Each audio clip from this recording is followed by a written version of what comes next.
अस्सलाम वालेकुम, नमस्ते, सत श्री अकाल। कैसे हैं आप लोग? उम्मीद करती हूँ ठीक होंगे, खुश होंगे। मैं हूँ हज़ीक अली और आज आप लोग लाइव एक बहुत ही लेटेस्ट सी वीडियो से स्टार्ट करते हैं अपनी वीडियो को without wasting any time. So let's start. Okay guys, so video का टाइटल है viral video of Putin holding the BRICS currency, will this defeat the dollar, by Prashant Dhawan. So start करते हैं video.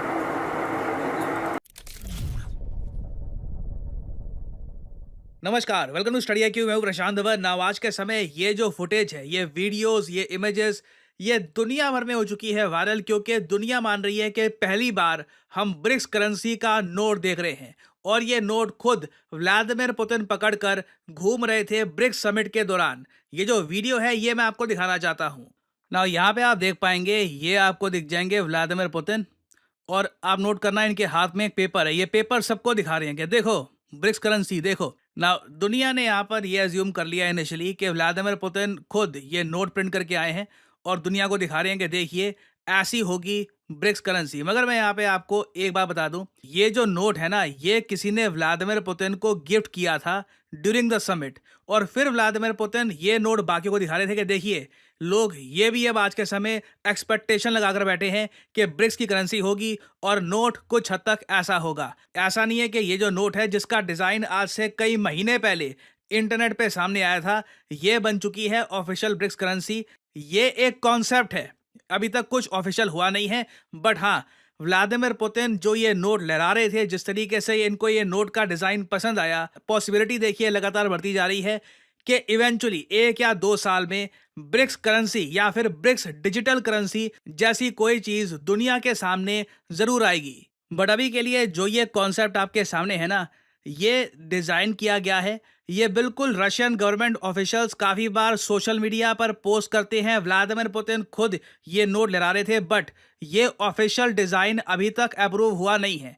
इधर आप देख पाओगे जो 5 मेन ओरिजिनल मेंबर हैं ब्रिक्स के, उनके झंडे यहाँ पे आपको दिख जाएंगे, ब्राजील। और साथ ही साथ उस कंट्री का जो बहुत ही फेमस या तो वर्ल्ड वंडर है या फिर सबसे फेमस जो मॉन्यूमेंट है, वो भी उस झंडे के पीछे लगाया गया है। फॉर एग्जांपल यहाँ पे ब्राजील का क्राइस्ट द रिडीमर, यहाँ पे रशिया का क्रेमलिन आप देख पाएंगे। इंडिया की तरफ से यहाँ पे ताजमहल आपको दिख जाएगा। हालांकि कुछ लोग सोशल मीडिया पर ये भी कह रहे थे कि जब ऐसा नोट बनेगा तो इंडिया को ताजमहल की जगह परहैप्स कोई और मॉन्यूमेंट प्रेजेंट करना चाहिए। बट डिपेंड करता है यहाँ पर भारत सरकार क्या सोचती है। क्या हम यहाँ पर ताजमहल को प्रेजेंट करेंगे या फिर इंडिया में वेरियस और मॉन्यूमेंट्स हैं वो यहाँ पर इंडिया को करेगी represent, that will be interesting to see. और क्लियरली अगर चाइना का यहाँ पर कंट्रीब्यूशन होता ना, तो यहाँ पर सिर्फ ड्रैगन ना होता, पक्का वो लोग ग्रेट वॉल ऑफ चाइना को पीछे लगाते, जो यहाँ पे आपको नहीं दिख रही। और साउथ अफ्रीका में आप देख पाओगे जो स्लेवरी के अगेंस्ट इस कंट्री ने संघर्ष किया है, उससे रिलेटेड एक मॉन्यूमेंट आपको दिख जाएगा। तो ये एक कॉन्सेप्ट है। रशिया बिल्कुल चाहता है कि ये कॉन्सेप्ट इवेंचुअली सामने आए आपस में ट्रेड करने के लिए। अगेन मैं एक बात क्लियर कर दूं, करेंसी जो यूज होती है ना ग्रुप्स में, इसके 2 तरीके होते हैं। एक तो होता है जैसे यूरोपियन यूनियन में वो लोग करते हैं। यूरोपियन यूनियन में यूरोपियंस ने इंट्रोड्यूस किया यूरो एज ए करेंसी आई आपस में ट्रेड करने के लिए। और साथ ही साथ जो कंट्रीज की इंडिविजुअल करेंसी थी उसको भी यूरो ने रिप्लेस कर दिया। जो फ्रांस की फ्रैंक पहले करेंसी थी, वो लोग आज के समय फ्रैंक यूज नहीं कर रहे, वो लोग यूज कर रहे हैं यूरो। सेम केस जर्मनी का है, वो लोग यूरो यूज कर रहे हैं। नाउ क्या हम यहाँ पे ये सोच सकते हैं कि जिस तरीके से भारत में अभी हम रुपी यूज कर रहे हैं, चाइना में यूज हो रहा है युआन या फिर रनमिनबी आप कह सकते हैं, रशिया में रूबल, क्या इसी तरीके से हम लोग ब्रिक्स करेंसी यूज कर रहे होंगे? अभी तक दूर दूर से ऐसा कोई भी प्रपोजल नहीं है। एट मैक्स देखिए क्या होगा कि अगर ब्रिक्स कंट्रीज को आपस में ट्रेड करना है, इंडिया को ट्रेड करना है रशिया से, रशिया को ट्रेड करना है चाइना से, साउथ अफ्रीका को ट्रेड करना है ब्राजील से, तो ये सब कंट्रीज क्या कर सकती हैं कि अपनी लोकल करेंसी ये कन्वर्ट कर सकती है। ये भी मैं आपको बता रहा हूँ फ्यूचर कॉन्सेप्ट की, अभी इस पर भी सहमति नहीं बनी है। एक फ्यूचर कॉन्सेप्ट, वो भी आज से 5 साल बाद ये हो सकता है कि इंडिया अपनी करेंसी कन्वर्ट करे ब्रिक्स करेंसी में और फिर उस करेंसी से पेमेंट करे रशिया को। इस पर भी अभी बातचीत हो रही है। व्लादिमीर पुतिन से रिसेंटली पूछा गया कि जो ये ब्रिक्स करेंसी की बात की जा रही है, क्या ये जेन्युइनली सामने आएगा, इज दिस रियल? ठीक है, पुतिन ने भी ये कहा है कि अभी कॉशियस अप्रोच रखनी होगी, धीरे धीरे सब कुछ होए, माली सींचे 100 घड़ा, ऋतु आए फल होए, टाइम लगेगा अभी आराम से। अभी ब्रिक्स करेंसी मेन प्रायोरिटी नहीं है रशिया की। मेन प्रायोरिटी क्या है? स्विफ्ट सिस्टम को रिप्लेस करना या फिर स्विफ्ट सिस्टम का एक ऑल्टरनेट बनाना। स्विफ्ट सिस्टम आपको पता होगा bank, global Swift trade bank. को संभालता है, ग्लोबल ट्रांजैक्शंस को संभालता है। आपको पैसे भेजने हैं अगर अपने मित्र को इन यूएसए या फिर उसको पैसे भेजने हैं टू इंडिया, तो स्विफ्ट के ज़रिए ही किया जाएगा। चाहे अपने बैंक्स का आप यूज़ कर रहे हैं, मगर आपके बैंक्स भी स्विफ्ट का ही यूज़ कर रहे होंगे। रशिया को देखो सबसे बड़ी प्रॉब्लम ये फेस करनी पड़ रही है, सिंस ये लोग स्विफ्ट का पार्ट अब नहीं रहे, तो यहाँ पर पैसे भेजना, यहाँ से निकाल पाना, ट्रेड कर पाना बहुत ही मुश्किल हो चुका है। तो पुतिन की पहली प्रायोरिटी तो ये है कि स्विफ्ट का एक ऑल्टरनेट इनको निकालना होगा। और फिर देखो मुझे यहाँ पर यही बोलना पड़ेगा कि जो ये नोट है ना, ये अभी रियलिटी से इतना दूर है कि जो झंडे यहाँ पे इन्होंने लगा रखे हैं ये भी सेंस बनाते नहीं है। आप नोट करो, ये फ्रंट साइड है इस सो कॉल्ड नोट की, ये इसकी बैक साइड है। बैक साइड में देखो अर्जेंटीना का फ्लैग आपको दिख जाएगा। अर्जेंटीना ने रिसेंटली ही रिफ्यूज़ कर दिया कि हमको ब्रिक्स ज्वाइन नहीं करना। अर्जेंटीना ना न्यू डेवलपमेंट बैंक ना ब्रिक्स किसी का भी पार्ट नहीं है। अभी के लिए जो अर्जेंटीना में सरकार है ये बहुत ज़्यादा प्रो यूएस हो चुकी है।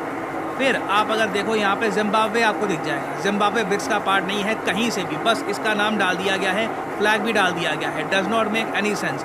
फिर एक और फनी बात देखो, यहाँ पे झंडा लगा रखा है कजाकिस्तान। कजाकिस्तान के साथ एक बहुत ज़रा फनी बात है, रशिया के बिल्कुल साउथ में आपको मिलेगा काज़ाख्स्तान। काज़ाख्स्तान रशिया के रिलेशंस वैसे अच्छे हैं और दोनों कंट्रीज़ एक दूसरे का साथ भी देती हैं। आप कह लीजिए दोनों कंट्रीज़ एक टाइम पर सिंगल कंट्री का पार्ट भी थे, यूएसएसआर।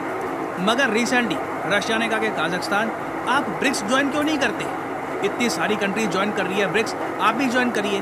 काज़ाख्स्तान ने मना कर दिया और रशिया ने गुस्से में आकर क्या किया कि जो एग्रो प्रोडक्ट्स ये परचेज़ करते थे फ्रॉम काज़ाख्स्तान, फ्लावर्स, फूल, सब्जियां, ये गुस्से में आकर रशिया ने काज़ाख्स्तान की बैन कर दी। इधर आप देख पाओगे काज़ाख्स्तान ने मना कर दिया कि हमको ब्रिक्स ज्वाइन नहीं करना। बताया जा रहा है काज़ाख्स्तान में जो करंट गवर्नमेंट है ये यूएस प्रेशर के अंडर अभी ये डिसीजन नहीं ले पा रही, तो ये वेट करना चाहते हैं। तो रशिया बहुत ज़्यादा गुस्सा हो गया। पीव्ड रशिया इम्पोजेस इम्पोर्ट कर्ब्स। तो अब ये तो हाल है देखिए काज़ाख्स्तान का।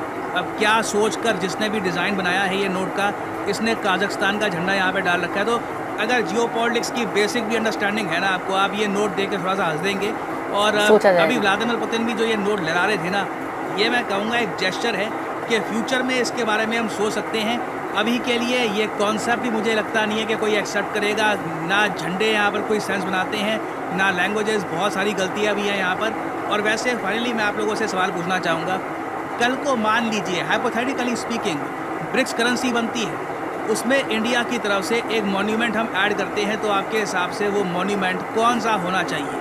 लिखिएगा कमेंट सेक्शन में, मैं जानना चाहूँगा आपका ओपिनियन।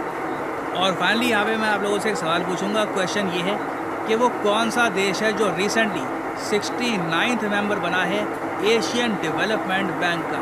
ये है यहाँ पे आपकी options, UAE, north Korea, Israel या फिर ईरान। हिंट ये दे सकता हूँ कि आज के समय ये देश बड़े बड़े कारनामे कर रहा है और पैसे बहुत ज़्यादा यहाँ पे खर्चे जा रहे हैं, तो इनको एक्स्ट्रा पैसे की आवश्यकता है, एक्स्ट्रा फंडिंग की आवश्यकता है। तो इसलिए 69th मेंबर ये देश बन चुका है of the Asian development bank. बताइए किस कंट्री की यहाँ पे हम बात कर रहे हैं? जो लोग देंगे सही आंसर उनकी कमेंट को मैं हार्ट दे दूँगा ताकि बाकी लोग समझ पाएँ कि सही उत्तर क्या है। और आप लोगों के लिए एक बहुत ही इंपॉर्टेंट जानकारी, फेस्टिव सीजन स्टार्ट हो चुका है और आप लोगों के लिए स्टडी IQ के जो सारे कोर्सेज हैं, UPSC, SSC bank, every course, यहाँ पर एक मैसिव डिस्काउंट एक्टिवेट हो चुका है। Let me show you. Simply इस वीडियो की कमेंट सेक्शन में जाइए, यहाँ पे आपको मिल जाएगा ये लिंक। नाउ इधर आप देख पाओगे यूपीएससी 2025 बैच का जो ये लिंक है। यूजुअली इस कोर्स का प्राइस हुआ करता था 26,000, कोड डिस्काउंट लगाने के बाद ये 20,000 के आसपास हुआ करता था। यहाँ पे आप देखोगे आज के समय अगर आप यहाँ पर यूज़ करते हैं कोड PD10 तो प्राइसेस बहुत ज़्यादा गिर जाएंगे। 19,000 में आप 2025 का P2I बैच कर सकते हैं परचेज। मैं यहाँ पे आपको याद दिला दूँ, P2I हम इसको इसलिए कहते हैं क्योंकि यहाँ पे आपको प्रीलिम्स, मेंस और इंटरव्यू तीनों की तैयारी कराई जाती है यहाँ पे आपको। और उसके अलावा आप अगर 2026 का बैच देखोगे तो यहाँ पे कमेंट सेक्शन में जो ये लिंक है यूपीएससी 2026, इस पर आप क्लिक करेंगे तो आपके सामने ये पेज खुल जाएगा। बाय द वे अगर आप मोबाइल फ़ोन पे हैं, स्टडी IQ की ऐप डाउनलोड कर सकते हैं आप, and then you can open the link. और यहाँ पे भी आप देखोगे जो प्राइस यूजुअली होता था बहुत ज़्यादा इधर भी आपको एक मैसिव डिस्काउंट मिल रहा है। 36 महीने की वैलिडिटी वाले कोर्सेज आपको यहाँ पर मिल रहे हैं for just 28,000 rupees. Across study IQ heavy discount चल रहा है। और मैं आपको बता दूँ, आप अगर कोई और कोड यूज़ करते हैं, फॉर एग्जांपल यहाँ पे और कोड लिखे हैं लाइव या फिर कोई और कोड, आपको मैक्सिमम डिस्काउंट नहीं मिलेगा। इधर आप देख पाओगे मैक्सिमम डिस्काउंट आपको नहीं मिल रहा। To get the maximum discount possible, use the code PD10 and save money. और याद रखिएगा, ये सेल बस कुछ ही दिनों की है। आपके पास एक गोल्डन अपॉर्चुनिटी है to buy these courses on a festive sale. बाद में साल के बाकी दिन आपको इस लेवल की सेल नहीं मिलेगी by Study IQ। So use करिए code PD10 and save money. So इसी नोट के साथ ये है वीडियो का। Thank you for listening and I always say may the gods watch over you. बहुत ही इंफॉर्मेटिव वीडियो थी। अच्छा, सबसे पहले मैं इस बारे में बात करना चाहूँगी कि ये नोट जो है, ये जो करेंसी है, ये अभी इसके बारे में कोई बातचीत नहीं है। अभी कोई ऐसी ऑफिशियली कोई बात या ऑफिशियली कोई न्यूज़ नहीं आई है। बस ये है कि किसी ने उनको गिफ्ट किया था ड्यूरिंग द मीटिंग या during the conference of BRICS, और उसके दौरान ही उन्होंने यानी कि ये लहराना शुरू कर दिया और दिखाना सब कुछ शुरू कर दिया। ये उनकी एक खुशी थी, ये किसी का जेस्चर था, ये उनकी खुशी थी। और ये है कि बस इसके ऊपर कोई मैं ये नहीं कहूँगी कि अमली मुजाहरा हुआ है, या ऐसा नहीं है कि इसके बारे में कोई बिल्कुल ऑथेंटिक कोई न्यूज़ आई हो कि जी ये हो रहा है, लॉन्च हो रहा है, और ये अब ब्रिक्स के जो ममालिक हैं वो ये वाली करेंसी यूज़ करेंगे, इसी में ट्रेड करेंगे, इसी में लेना देना होगा, और मे बी बहुत सारे कंट्रीज़ में ये यूज़ होना शुरू हो जाए। तो ऐसा कुछ नहीं है। ये सिर्फ़ और सिर्फ अभी एक मफरूज़ा है, जैसे कि उन्होंने भी कहा, प्रशांत धवन जी ने भी, कि अभी इसके हवाले से कोई बात, खुद पुतिन ने कहा है कि अभी हमारा फोकस इस पे नहीं है, करेंसी पे नहीं है। अभी हमारा फोकस है कि स्विफ्ट को किस तरीके से रिप्लेस करेंगे, स्विफ्ट को किस तरीके से इसका ऑल्टरनेटिव कैसे लाएं हम, क्योंकि सबसे ज़्यादा जो हमें परेशानी और दिक्कत आ रही है वो इन मामलात में आ रही है। करेंसी पे अभी हम बातचीत इतनी ज़्यादा नहीं करें, करेंसी के बारे में भी सोचा जाएगा, लेकिन इन फ्यूचर, यानी अभी टाइम है इस चीज़ में। और रही बात, अच्छा, लेकिन ऐसा है कि अगर ये करेंसी आ जाती है, ठीक है, फॉर सपोज़ कि अगर ये करेंसी आ जाती है और ब्रिक्स के ममालिक ये यूज़ करना शुरू हो जाएंगे, तो मैं ये कहूँगी कि डॉलर की जो एक डोमिनेंस है, डॉलर की जो एक स्ट्रेंथ है, वो ख़त्म होगी, कम होगी। अच्छा, हम जैसे जो ममालिक हैं, लाइक पाकिस्तान और भी बहुत सारे कंट्रीज़ हैं जिसे डॉलर के मतलब डॉलर की जो एक इम्पॉर्टेंस है या वैल्यू है, उसके थ्रू हम चल रहे हैं, और हर कंट्री में यही हो रहा है। तो जो भी कंट्री नीचे जाता है, या जहाँ पे इन्फ्लेशन वगैरह ज़्यादा हो जाती है, या जहाँ पे डॉलर ज़्यादा महंगा हो जाता है, तो वो ज़ाहिर सी बात है, समझ आ जाता है कि कंट्री बहुत डाउन जा रहा है, कंट्री के हालात या कंट्री का स्टेटस अभी बहुत ख़राब चल रहा है। इससे भी हम आइडिया लगाते हैं इन चीज़ों से भी।